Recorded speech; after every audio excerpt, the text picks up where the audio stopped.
सामंतराय महाविद्यालय परिसर में नूतन मंदिर प्रतिष्ठा कार्यक्रम अनुष्ठित।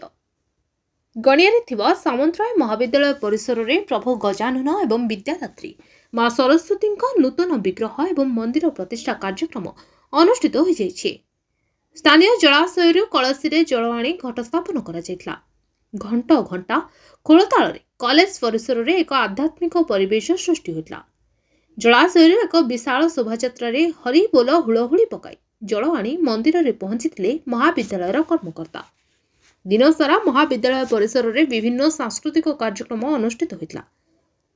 महिला संकीर्तन मंडली संकीर्तन परिवेशन करथिले एवं आसंता काली विग्रह प्रतिष्ठा, मंदिर प्रतिष्ठा, पूर्णाहुति एवं संध्यारे सांस्कृतिक कार्यक्रम हेबो बोली स्थिर करा जायतिला।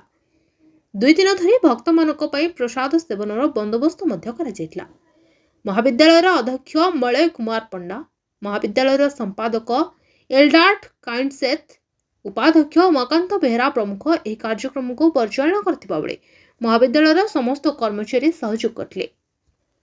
महाविद्यालय परिसर में मंदिर प्रतिष्ठा करी छात्र छात्री मानकु प्रभुंको चरणाश्रित करबा एक नियारा पदक्षेप होइथिबारु महाविद्यालय अध्यक्ष को बुद्धिजीवी माने धन्यवाद अर्पण करछन्ती। ब्यूरो रिपोर्ट मणिभद्रा खबर। आपण मानकर स्नेह श्रद्धा एवं भल पाइबा को पाथेय करी मणिभद्रा खबर यूट्यूब फेसबुक एवं पोर्टाल ले तार सफलता बजाय रखिछि। यहाको आहुरी लोकप्रिय करने को ई पेपर रो शुभारंभ मध्य करा जायछि।